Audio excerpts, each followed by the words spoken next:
నేను డేట్తో సహా చెప్తాను. Parag milk Dodla dairy 2018 August 27 తారీఖున 87,750 కేజీలు ఫ్లేవర్డ్ గీ కొని నెయ్యికి పూత పూసింది ఏ ప్రభుత్వంలో, ఏ గవర్నమెంట్లో, ఏ బోర్డు అడుగుతున్నాను అధ్యక్ష. అదే కాకుండా అధ్యక్ష, అదే కాకుండా 5 ఏళ్ల పాటు వీళ్ళ బోర్డు ఉంది, వీళ్ళ గవర్నమెంట్ ఉంది. ఈ నిజాలు తెలిస్తే వీళ్ళు ఎందుకు ఊరికే ఉన్నారని నేను అడుగుతున్నా. ఎందుకు సభ మంత్రి గారు కూర్చోండి. ఏదో మిస్లీడింగ్ ఇన్ఫర్మేషన్ చరిత్రలో ఏవో తీసుకొచ్చి చెప్తే ప్లీజ్ కూర్చోండి. మంత్రి గారు మాధవ్ ఏం చెప్పాలి అధ్యక్ష. 2019-24 మధ్యకాలంలో కోట్ల రూపాయలు ఖర్చు పెట్టి నెయ్యి టెస్టింగ్ కోసం ఎక్విప్మెంట్ని తీసుకొచ్చి టీటీడీకి సమకూర్చింది గత ప్రభుత్వం అని చెప్పి నేను ఈ సందర్భంగా మీకు తెలియజేస్తాను అధ్యక్ష. 2014-19 మధ్యకాలంలో 12 ట్యాంకర్లు క్వాలిటీ సరిగ్గా లేవని రిజెక్ట్ అయితే 19-24 మధ్యలో 18 ట్యాంకర్లు రిజెక్ట్ అయినాయి అధ్యక్ష. అదే కాకుండా ఏదైతే ఈరోజు ఈ చర్చను తీసుకొచ్చారో 2025లో ఏదైతే ఇది బయటకు వచ్చిందో సెప్టెంబర్ 18, 2024 క్లియర్గా మేము మీ దృష్టికి తీసుకొస్తున్నాం అధ్యక్ష. జంతువుల కొవ్వు కానీ, గొడ్డు మాంసం కానీ, కొవ్వు కానీ, పంది కొవ్వు కానీ, చేప నుండి కానీ నెయ్యిలో లేదని తెచ్చిన NDDB, NDRI అధ్యక్ష. ఛార్జ్ షీట్లు అధ్యక్ష చెప్పండి, తర్వాత చెప్పండి. కంప్లైంట్కి నివేదికకి తేడా తెలియకుండా మాట్లాడుతున్నారు అధ్యక్ష. సిబిఐ పేజ్ నెంబర్ 209లో క్లియర్గా ఇది ఉంది. సిబిఐ ఛార్జ్ షీట్ లో వీళ్ళు కంప్లైంట్ మాట్లాడుతున్నారు, మేము నివేదిక మాట్లాడుతూ ఉన్నాము. కాబట్టి ఇది NDDB రిపోర్ట్ నివేదిక మాట్లాడండి కానీ కంప్లైంట్ మాట్లాడుతుందని చెప్తా ఉన్నా అధ్యక్ష. ఇదే కాకుండా ఏదైతే ఇది మేము అడుగుతా ఉన్నాం సిబిఐ అరే విన్నప్ప సిబిఐ ఏదైతే సుప్రీంకోర్టు ఆదేశించిందో సిబిఐ ఎంక్వైరీ జరగాలి, సిట్ జాయింట్గా విచారణ జరగాలని చెప్పిన తర్వాత సంవత్సరం రోజుల పాటు వాళ్ళు విచారణ చేసి నివేదిక సబ్మిట్ చేసిన తర్వాత దాని మీద నమ్మకం లేక ఈరోజు మీరు ఏకసభ్య కమిషన్కి ఎందుకు వెళ్తా ఉన్నారని చెప్పి మేము అడుగుతా ఉన్నాం. రెండో విషయం అధ్యక్ష, ఇంకొకటి మేము అడుగుతా ఉన్నాం అధ్యక్ష. వీళ్ళు గతంలో జరిగింది మాట్లాడుతూ ఉన్నారు. నేను స్వాతంత్రం వచ్చిన తర్వాత ఏ రోజు కూడా ఇటువంటి ఆరోపణలు ఆ తిరుమలలో రాలేదు అధ్యక్ష. ఎందుకంటే వీళ్ళు 14-19 మధ్యకాలంలో ఏం జరిగిందో బయటికి వస్తుందని ఈరోజు వీళ్ళు ఈ కార్యక్రమాన్ని తొక్కేయడానికి ప్రయత్నం చేస్తున్నారు అధ్యక్ష. మేము అడుగుతా ఉన్నాం 2019-24 మధ్యలో ఏ భక్తుడైనా ఇక్కడ నాణ్యత లోపం ఉందని కానీ లేకపోతే లడ్డులో ఇబ్బందికరమైన పరిస్థితి ఉందని కానీ కంప్లైంట్ వచ్చిందని అడుగుతున్నా. మీరు సాక్షాత్తు మెంబర్స్ దీనికి మూలం ఎక్కడి నుంచి వచ్చింది సార్?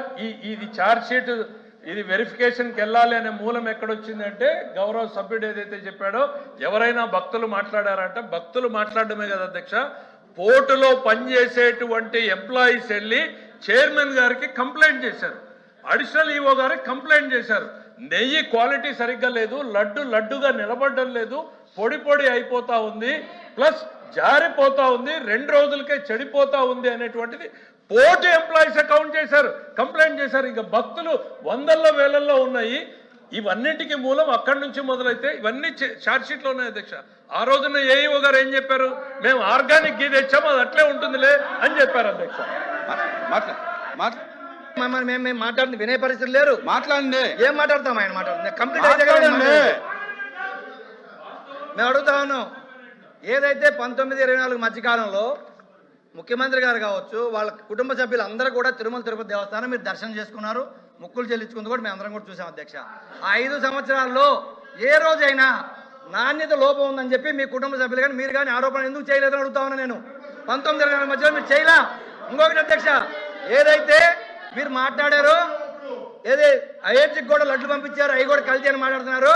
అయోధ్యకి మీరు అందరూ వెళ్ళారు అధ్యక్ష, ఉప ముఖ్యమంత్రి గారు వెళ్ళారు, మీ కుటుంబ సభ్యులు అందరూ వెళ్ళారు. మరి అయోధ్యలో ప్రసాదం ఆరగించి బాగుందని చెప్పి ఎందుకు వచ్చారు? ఆ రోజు ఎందుకు మాట్లాడలేకపోయారు? ఈరోజు 2024లో మీరు ఏదైతే మీ డైరీ ద్వారా మీరు సప్లై చేసిన నెయ్యి కల్తీ అని తెలిసిందో, ఆ నెయ్యి కల్తీ అయిందని తర్వాత మీ కుంభకోణాలు బయటకు వస్తాయని చెప్పి ఈరోజు మీరు భయపడి దీన్ని అవతల మీద తోసేయడానికి కార్యక్రమం తప్ప, ఆత్మస్థుతి పరనింద తప్ప దీంట్లో గత ప్రభుత్వానికి ఏ సంబంధం లేదు. క్లియర్. మేము అడుగుతా ఉన్నాం అధ్యక్ష, నిబంధనల్లో 800 కిలోమీటర్లు దాటి టెండర్లో పార్టిసిపేట్ చేయడానికి లేకపోతే మీరు ఇందాపూర్ డైరీ 1000 కిలోమీటర్ల దూరం ఉంటే మీరు ఇందాపూర్ డైరీ టెండర్ ఎలా క్వాలిఫై చేసి అడుగుతున్నా. సాక్షాత్తు మీ ఎమ్మెల్యే, మీ టీటీడీ బోర్డు మెంబరు, మీ సభ్యుడే మాట్లాడుతూ మేము చూసాం. మాకు ఇందాపూర్కి హెరిటేజ్ సంబంధాలు మాకు తెలియదు కాబట్టి 800 కిలోమీటర్ నిబంధన సడలించి మేము దానికి అగ్రి అయ్యామని చెప్పి సాక్షాత్తు ప్రొక్యూర్మెంట్ కమిటీ చైర్మనే మాట్లాడింది మేము చూసాం అధ్యక్ష. ఇది కాకుండా ఇంకోటి అధ్యక్ష, ఏదైతే మీరు మాట్లాడుతూ ఉన్నారో మీరు ఏదైతే ధర్మారెడ్డి గారి గురించి మీరు మేము మాట్లాడారు అధ్యక్ష. మేము అడుగుతా ఉన్నాం, మీరు గత ఈవో గురించి ఎక్కడి నుంచి ఎక్కడికి వచ్చాడో మాట్లాడారు. మేము అడుగుతున్నాం, ఇప్పుడున్న ఈవోని మీరు ఎక్కడి నుంచి ఎక్కడ తీసుకొచ్చారు? ఆయన కొడుకు చనిపోయినప్పుడు మీకు అంటు కనిపిస్తే తండ్రి చనిపోయినప్పుడు మీకు ఎందుకు అంటు కనిపించారు? లడ్డు మీద మాట్లాడండి. వాళ్ళు మాట్లాడండి అధ్యక్ష. ఇంకొక విషయం అధ్యక్ష, సంఘం డైరీ విషయానికి వస్తే మీరు వైష్ణవి డైరీతో మీకు కమ్మక్కాయ చేసుకోవచ్చు అధ్యక్ష, మేము కాదనట్లేదు. కానీ సంఘం డైరీ ఈ రోజు ఇజ్రాయెల్ గారు ప్రకాశం, సభా మర్యాద కాదు. ప్రకాశం, గుంటూరు, కృష్ణా జిల్లాలో అధ్యక్ష సంఘం డైరీ ప్రొక్యూర్ చేసే మిల్క్ మొత్తం కూడా గేదె పాలు అధ్యక్ష, ఆవు పాలు కాదు. ఆవు నెయ్యి మాత్రమే సప్లై చేయాలని నిబంధనలో ఉన్నప్పుడు వీళ్ళు గేదె పాలు సేకరించి 100 సప్లై చేశారని చెప్పి అడుగుతా ఉన్నాం అధ్యక్ష. ఇంకొకటి అధ్యక్ష, మేము అడుగుతా ఉన్నాం, కెమికల్స్ మిక్స్ అయింది అని చెప్పి ఏదైతే మీరు మాట్లాడుతూ ఉన్నారో మేము అడుగుతా ఉన్నాం, ఇండియాలో ఉండే డైరీలు మొత్తం ఏ కెమికల్స్ పర్చేజ్ చేస్తా ఉన్నాయి, ఏ కెమికల్ దేంట్లో వాడుతున్నారు బయట పెట్టే దమ్ము మీకుందని అడుగుతున్నా. అన్ని డైరీలు, మీ డైరీయే కాదు అన్ని డైరీలు అని చెప్పి అడుగుతా ఉన్నాం. మాధవ్ గారు మొత్తం వ్యవస్థ దెబ్బతీసేటువంటి కుట్ర సార్. సార్ నేను ఒక్కటే కోరుతున్నాను సార్. వన్ మినిట్ మళ్ళీ ఎఫ్ఎం గారు సార్, సభ్యుడు తనకు ఉన్నటువంటి సాక్ష్యాధారాలు ఏమన్నుంటే, కొత్త విషయాలు ఏమన్నుంటే సభ దృష్టికి తేవచ్చు, ప్రభుత్వాన్ని అడగొచ్చు, ప్రభుత్వాన్ని ముందు పెట్టడానికి ప్రభుత్వం దానికి సమాధానం చెప్పడానికి సిద్ధం. అంటే అన్రీజనబుల్ గా స్వీపింగ్ రిమార్క్స్ అంది entire dairies in the country మాట్లాడటము అంటే భారతదేశంలో కేంద్రంలో ప్రభుత్వం పనిచేయడం లేదనా? ఓకే, మీకు ఆంధ్రప్రదేశ్లో మా మీద కోపం ఉంది, రాష్ట్రంలో దేశంలో మోడీ గారి ప్రభుత్వం పనిచేయడం లేదు, మోడీ గారు నియంత్రణ చేయడం లేదు అనేటువంటిది చెప్పే ఉద్దేశం మీది? మీ ఉద్దేశం అదేనా? దేశంలో డైరీలన్నింటినీ కూడా మోడీ గారు నియంత్రించలేకపోతున్నారు, క్వాలిటీ కంట్రోల్ లేదు అని చెప్తున్నారా? ఏంటి సార్ ఈ స్వీపింగ్ రిమార్క్స్? దేశం పరువు తీసేటువంటి ప్రయత్నం సార్ ఇది. సార్ ఒక్కటి 2 నిమిషం కూర్చుంటాను సార్. కల్తీ జరిగిందా లేదా ఒక్క ప్రశ్న, ఇంతవరకు దానికి స్పష్టత నాకు రాలేదు. కల్తీ జరిగిందని సుబ్బారెడ్డి గారు చెప్పారు, సభ్యుడు ఏమన్నా దాంతో డిఫర్ అయ్యాడా? ఆ 2 ముక్కలు కూడా చెప్తే మాకు క్లారిటీ ఉంటుంది సార్. మాధవ్ గారు. అధ్యక్ష, మేము డైరెక్ట్గా అడుగుతున్నాం అధ్యక్ష, మీరు ఏదైతే కల్తీ జరిగిన ఆరోపణ చేశారో సిబిఐ రిపోర్ట్ వచ్చిన తర్వాత సాక్షాత్తు ముఖ్యమంత్రి గారు ఏం మాట్లాడారంటే సభలో, ఇది ఒక్క తిరుపతి దేవస్థానం లడ్డులోనే కాదు, ఈ రాష్ట్రంలో ఉన్న దేవస్థానాలు అన్ని లడ్డుల్లో కల్తీ అయిందని చెప్పి మాట్లాడింది వాస్తవా కాదా? ఇంకొకటి దేశ సాక్ష్యమే చూపిస్తున్నాను. సాక్షాత్తు దేవాలయం లాంటి ఇదే సభలో ఏదైతే ముఖ్యమంత్రి గారు మన స్టేట్మెంట్ ఇచ్చారో ఆ స్టేట్మెంట్ ముఖ్యమంత్రి గారు కదా సార్, గౌరవ ముఖ్యమంత్రి గారు ఏదైతే మాట్లాడారో అది వాస్తవము. వాళ్ళ టైంలో శ్రీశైలము ఇతర దేవస్థానాలు అన్నింటిలోనూ కూడా కల్తీ నెయ్యి సరఫరా చేయబడింది. That is the government stand. అధ్యక్ష, మేము సాక్ష్యం చూపిస్తా ఉన్నాం అధ్యక్ష. ఏదైతే మీరు సాక్షాత్తు అసెంబ్లీలో ముఖ్యమంత్రి గారు మొన్న స్టేట్మెంట్ ఇచ్చిన తర్వాత ముఖ్యమంత్రి గారు మాట్లాడుతూ, మా కంపెనీ వచ్చిన తర్వాత మేము ఎప్పుడు కూడా తిరుమలతో సంబంధాలు పెట్టుకోలేదు, మేము తిరుమలకి ఏం సప్లై చేయలేదు, మేము తిరుమల డబ్బులు తీసుకోవాలని చెప్పారు కదా అధ్యక్ష. నేను అడుగుతున్నా అధ్యక్ష, ఇదో అధ్యక్ష, ఎప్పుడు 10/9/1998లో మిల్క్ పౌడర్ కేజీ 70 రూపాయలకి మిల్క్ పౌడర్ సప్లై చేశారు అధ్యక్ష. అయితే వీళ్ళు టెండర్ పార్టిసిపేట్ చేయకుండా, టెండర్ పిలవకుండా మిల్క్ పౌడర్ టీటీడీ సప్లై చేశారు. అయితే పేమెంట్ ఆడిట్ డిపార్ట్మెంట్ పేమెంట్ ఆపితే ఆ పేమెంట్ మళ్ళీ బోర్డు ముందు తెచ్చి బోర్డు మళ్ళీ బలవంతం చేసి రెజల్యూషన్ పాస్ చేసి బిల్ తీసుకుంది అధ్యక్ష. కావాలంటే అధ్యక్ష అధ్యక్ష అధ్యక్ష అధ్యక్ష సార్ ఎఫ్ఎం గారు సార్ ఎఫ్ఎం గారు మీరు ఇవాళ సభలో తమరు అనుమతించింది ఏంది sir? Use of adulterated ghee in preparing holy laddu prasadam అంది టిటిడి. మీరు సభలో అనుమతించింది sir use of adulterated ghee in preparing the holy laddu prasadam in the TTD. Tirumala Tirupati దేవస్థానంలో లడ్డీలో కల్తీ జరిగింది అని అంటే 1978లో ఇది జరిగింది, 65లో ఇది జరిగింది, 98లో ఇది జరిగింది. మీరు 5 ఏళ్ల పాటు గవర్నమెంట్ లో ఉంటే ఎందుకు వీటి మీద చర్యలు తీసుకోలేకపోయారు? చేతగాని దత్తమల చేతగాంతనమా ఇది? ఈ రోజు మళ్ళీ మా ముందుకు వచ్చి చెప్తున్నారు 5 ఏళ్ల పాటు నోరు మెదపకుండా ఉన్నటువంటి ఈ రోజు ఏదో జరిగిందని ప్రజల్ని భ్రమ పెట్టేటువంటి ప్రయత్నం చేయొద్దు. వాస్తవాలని వాస్తవాలుగా మాట్లాడండి. Please please please please. అధ్యక్ష ఇదే కాకుండా అధ్యక్ష ఇంకా 5 నిమిషాలు ఉంది మీకు, 5 నిమిషాలు. అధ్యక్ష ఇదే కాకుండా అధ్యక్ష ఏదైతే 2004లో ఆగస్టులో అధ్యక్ష టెండర్ లో పార్టిసిపేట్ చేసింది అధ్యక్ష, టెండర్ లో పార్టిసిపేట్ కూర్చోండి మంత్రి గారు, కూర్చోండి. L3గా అధ్యక్ష L3గా కూర్చోండి శ్రీకాంత్. ఇండియా లిమిటెడ్ తిరుపతి L3గా వచ్చింది అధ్యక్ష. 117 రూపాయలు 117 రూపాయలు క్యాన్ అయితే, ట్యాంకర్ అయితే 113 రూపాయలు టెండర్ లో పార్టిసిపేట్ చేసింది అధ్యక్ష. మేము అడుగుతా ఉన్నాం, మీరు నిజంగా మీకు చిత్తశుద్ధి ఉంటే ఏం జరిగిందో విచారణ చేయాలి. మీరు 2024 నుంచి 26 దాకా ఏం జరిగిందో విచారణకు ఆదేశించే దమ్ము మీకుందా అని చెప్పి అడుగుతా ఉన్నా.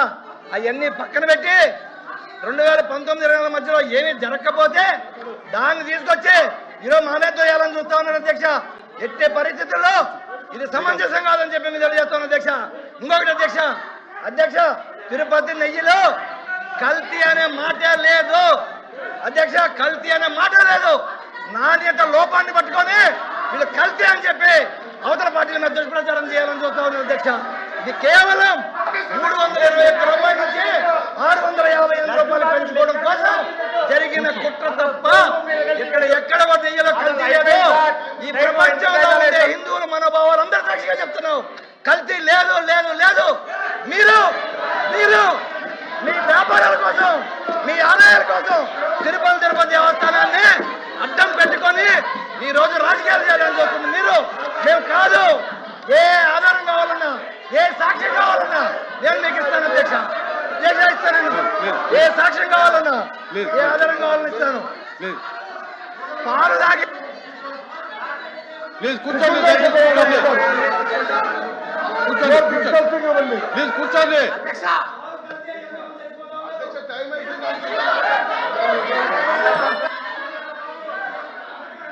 ప్లీజ్ ప్లీజ్ ఆగండి ప్లీజ్ ప్లీజ్. ఎఫ్ఎం గారు దయచేసి సార్ సభ్యుడు ఎవరు మాట్లాడి నేను చెప్పేది ఏంటంటే సార్ ప్లీజ్ ప్లీజ్ ప్లీజ్. ఇవాళ చాలా స్పష్టంగా తిరుపతి లడ్డూలో కల్తీలో మాట్లాడమంటే ఆ ఒక్కటి తప్ప మిగిలినవన్నీ మాట్లాడుతున్నారు అధ్యక్ష. తిరుపతిలో లడ్డూలో కల్తీ జరిగిందా లేదా ఆ ఒక్కటి తప్ప అన్ని మాట్లాడుతున్నారు. సుబ్బారెడ్డి గారు కల్తీ జరిగిందని చెప్తారు, సిబిఐ కల్తీ జరిగిందని చెప్తుంది, సిట్ కల్తీ జరిగిందని చెప్తుంది, చార్జ్ షీట్ లో దోషులు చేరుస్తుంది.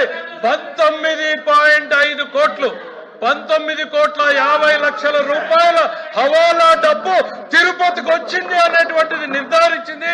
ఆ డబ్బు ఎవరికి పోయిందో కూడా తేలాల్సినటువంటి అంశం ఉంది. ఇవన్నీ మాట్లాడకుండా మీరు టెండర్ నిబంధనల్ని సరళీకృతం చేశారు, 4 నిబంధనల్ని సరళీకృతం చేశారు కాబట్టి దోపిడీదారుల రంగంలోకి వచ్చారు. మీరు ఏఈఓగా ఉన్న వ్యక్తి టెండర్ అయిన తర్వాత అసలు టెస్టే అక్కర్లేదు అన్నటువంటి నిబంధనలు చేశారు కాబట్టి ఈ రోజు కుట్ర జరిగింది. మీరు ఈ రోజు మళ్ళీ మాట్లాడుతున్నారు సార్, ఇది కరెక్ట్. నేననేది ఈ రోజు కల్తీకి కారణం ఈ ప్రభుత్వంలో ఉన్నటువంటి వ్యక్తులు గతంలో నిర్లక్ష్యంగా వ్యవహరించడం వల్లనే జరిగింది.